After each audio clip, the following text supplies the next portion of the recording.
বাজারের মতন কেক খেতে ইচ্ছে করলে এইভাবে ঘরে থাকা উপকরণে বানিয়ে নিন। খাওয়ার সময় বোঝাই যাবে না যে এইগুলো নিজের হাতে বাড়িতেই বানানো হয়েছে। একদমই দোকানের মতন খেতে লাগবে, সামান্য কয়েকটা উপকরণ, আর কেক হবে একদমই নরম তুলতুলে। নমস্কার বন্ধুরা, নতুন একটা পর্ব দেখার জন্য আপনাদের সকলকে স্বাগত জানাই। আজকে ডিম ছাড়া ঘরে থাকা মাত্র সামান্য কয়েকটা উপকরণ দিয়ে নরম তুলতুলে পুরো দোকানের মতন কেক তৈরি করে দেখাবো। এখন কেক খেতে ইচ্ছে করলে দোকান থেকে কেনার কোনো দরকার নেই, খুব সহজে মাত্র কয়েকটা উপকরণের মধ্যে কিন্তু খুব সুন্দর কেক বানিয়ে নিতে পারেন।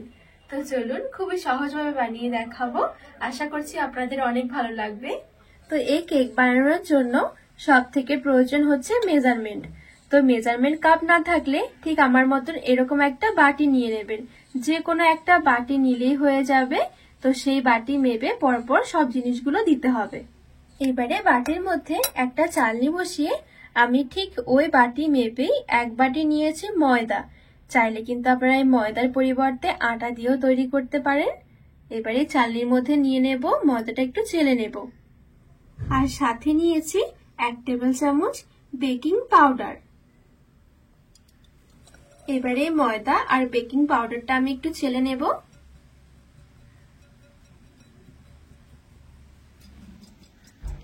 তো এখানে খুব সুন্দর করে ময়দা আর বেকিং পাউডার আমি চেলে নিয়েছি। এবারে ময়দার মধ্যে আমি নিয়ে নেব 2 টেবিল চামচ গুঁড়ো দুধ। গুঁড়ো দুধটা কিন্তু একেবারে অপশনাল, হাতের কাছে থাকলে দিতে পারেন, খেতে ভালো লাগবে। ভালো করে মিশিয়ে নেব গুঁড়ো দুধ দিয়েও। তো এখানে আমি গুঁড়ো দুধটা ময়দার সাথে খুব ভালো করে মিশিয়ে নিয়েছি। এবারে শুকনো উপকরণগুলো এক সাইডে রেখে দেব। আর এইদিকে আরেকটা বাটির মধ্যে নিয়ে নেব চিনি। তো এই দেখুন চিনিটা এখানে আমি গুঁড়ো করে নিয়েছি। আর এখানে যে বাটি মেপে আমি ময়দাটা নিয়েছিলাম সেই বাটিরই অর্ধেক। আর দিয়ে দেব টক দই। আজকের এই কেকটা আমি ডিম ছাড়া তৈরি করে দেখাবো, আপনারা চাইলে কিন্তু ডিম দিয়েও তৈরি করতে পারেন। যে কোনো একটা দিতে হবে, হয় ডিম না হলে টক দই। তো এখানে আমি যে বাটি মেপে ময়দা নিয়েছিলাম সেই বাটিরই অর্ধেক পরিমাণে নিয়ে নিয়েছি টক দই। আর টক দইটা কিন্তু ফ্রিজ থেকে সঙ্গে সঙ্গে বের করে দেওয়া যাবে না, রুম টেম্পারেচার করে নিতে হবে, তারপরে দিতে হবে। আর এই দেখুন ঠিক অর্ধেক পরিমাণে আমি নিয়েছি। এবারে চিনির মধ্যে দিয়ে দেব। আর এখানে নিয়েছি একটা চামচ, এই দেখুন নর্মাল যে চামচগুলো হয় সেই চামচেরই 2 চামচ দিয়ে দেব সাদা তেল। কেকের মধ্যে কিন্তু খুব বেশি তেল যায় না, তো ঠিক 2 টেবিল চামচের মতন দিয়ে দেব। আপনারা চাইলে কিন্তু না চাইলে না দিলেও হবে এই তেলটা। এবারে এই তেল, চিনি আর টক দইটা একটু ভালো করে মিশিয়ে নেব।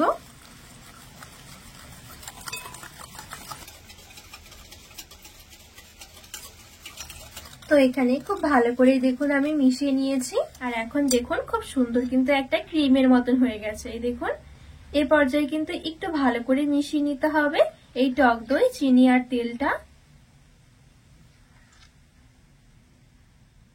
এবারে এইদিকে যে আমি শুকনো উপকরণগুলো রেডি করে রেখেছিলাম, এই শুকনো উপকরণগুলো এবারে এখানে দিয়ে দেব।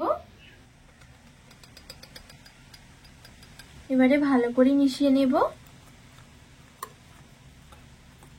আর এইভাবে ঘুরিয়ে ঘুরিয়ে কিন্তু একভাবেই মেশাতে হবে। আর এখানে দেখুন অনেকটা কিন্তু ঘন মনে হচ্ছে। এইবারে ওপর থেকে অল্প করে আমি দিয়ে দেব লিকুইড দুধ। দুধটা কিন্তু ঠান্ডা করা আছে, গরম দুধ দিলে হবে না, ঠান্ডা করে দিতে হবে। দুধের পরিবর্তে কিন্তু আপনারা চাইলে জলটা দিয়েও দিতে পারেন। একবারে কিন্তু খুব বেশি দুধ ঢেলে দেওয়া যাবে না, অল্প অল্প করে দিতে হবে।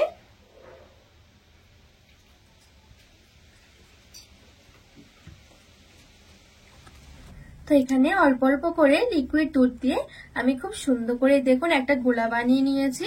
খুব বেশি কিন্তু পাতলা হবে না, আবার কিন্তু খুব বেশি ঘনও নয়। এই দেখুন।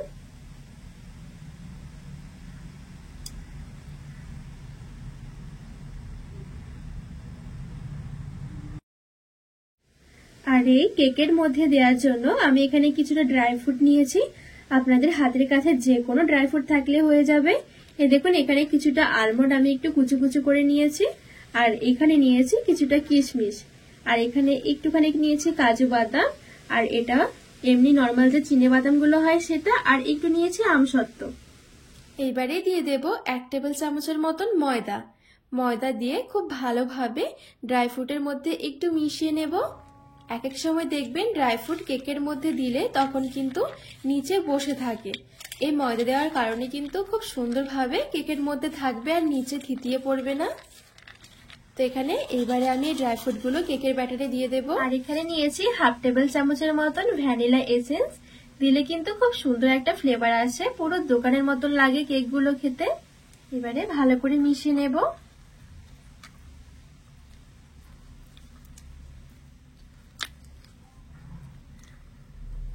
আর এখানে দেখুন এর চাইতে কিন্তু খুব বেশি পাতলা হবে না, আবার কিন্তু খুব বেশি ঘনও নয়।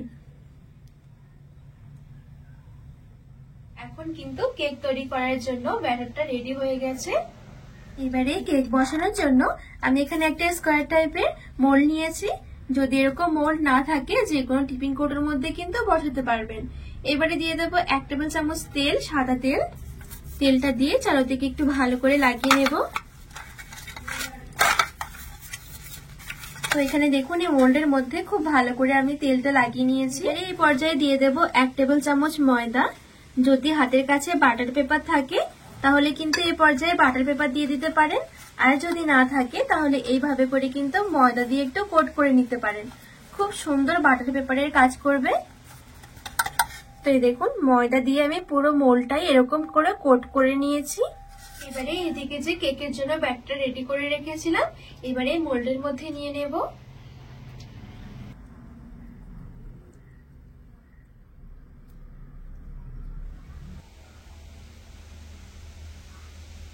তো এখানে দেখুন খুব সুন্দরভাবে আমি কেক মোল্ডের মধ্যে নিয়ে নিয়েছি।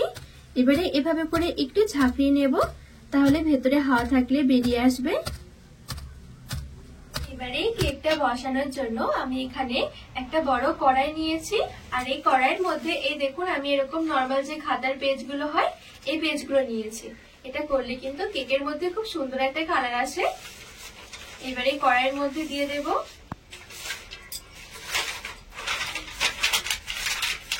আর মাঝখানে একটা স্ট্যান্ড বসিয়ে দেব। এবারে কেকের মোল্ডটা বসিয়ে দিচ্ছি। এবারে ঢাকনা দিয়ে ঢেকে দেব,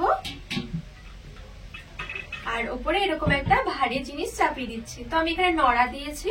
এইবারে প্রথমে 5 মিনিট গ্যাসের আঁচটা মিডিয়াম থেকে হাই আঁচের মাঝামাঝি রেখে দিতে হবে। ততক্ষণে কড়াইটা কেকের মোল্ডটা খুব ভালোভাবে গরম হয়ে যাবে। এইবারে পরের 25 মিনিট একদম লোতে রেখে দিতে হবে, তাহলে কিন্তু হয়ে যাবে। তো টোটাল কিন্তু সময় লাগবে 30 মিনিট। তো 30 মিনিট পর আপনাদেরকে দেখাচ্ছি কেকটা কেমন হয়েছে। তো বন্ধুরা এখানে পুরো 30 মিনিটের মতন হয়ে গেছে। এবার আমি ঢাকনা খুলে দেখে নেব কেকটা কেমন হয়েছে।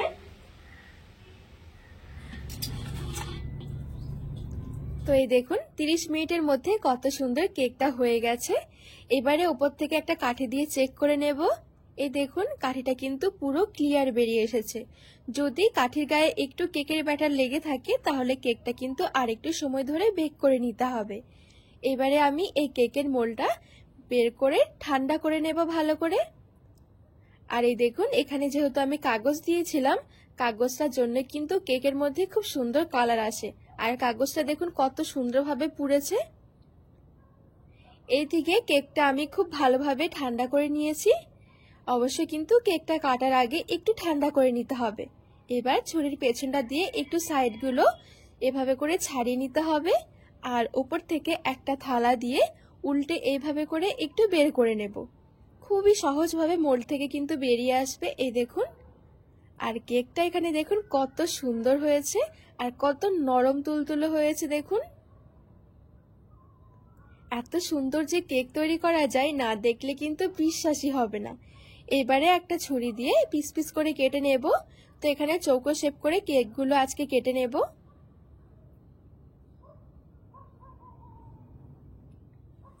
তো কেক আমি খুব সুন্দরভাবে কেটে নিয়েছি। এবারে দেখাই কেক কতটা সুন্দর হয়েছে। এই দেখুন, বাড়িতেই যে এত সুন্দর কেক তৈরি করা যায় কোনো রকম ডিম ছাড়া গ্যাসের চুলাতেই, না দেখলে বিশ্বাসই হবে না। আর এই কেক খেলে তো বোঝাই যাবে না যে এইগুলো নিজের হাতে তৈরি করা হয়েছে, পুরো দোকানের মতনই খেতে লাগবে। এবারে আমি এখানে থালার মধ্যে খুব সুন্দরভাবে সাজিয়ে নিয়েছি। এখন রেডি হয়ে গেল নরম তুলতুলে বাজারের মতন কেক। এই দেখুন কতটা লোভনীয় লাগছে দেখতে কেকগুলো। এই কেকগুলো কিন্তু আপনারা 1 সপ্তাহ পর্যন্ত রেখেও খেতে পারবেন। কতটা নরম তুলতুলে হয়েছে দেখুন। ভীষণ ভালো লাগে এইভাবে কেক তৈরি করলে, অবশ্যই একবার হলেও বানিয়ে দেখবেন। তো বন্ধুরা, আজকে এই কেকের রেসিপি আপনাদের কেমন লেগেছে অবশ্যই কিন্তু কমেন্ট করে জানাবেন। আর রেসিপি ভালো লাগলে চ্যানেলটিকে সাবস্ক্রাইব করে পাশে থাকা অনুরোধ রইল।